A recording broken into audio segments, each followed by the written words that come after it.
Ahmed. 2-1 Arizona and a sloppy inning for Milwaukee, and with the infield and a base hit by Jeremy Hellickson.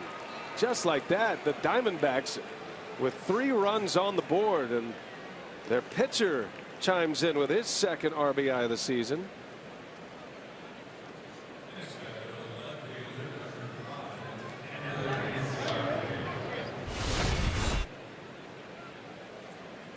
I mean, that wasn't a bad pitch. The balls actually look like it's off the plate away. Hellickson just being aggressive, found a hole out there with that drawn in empty.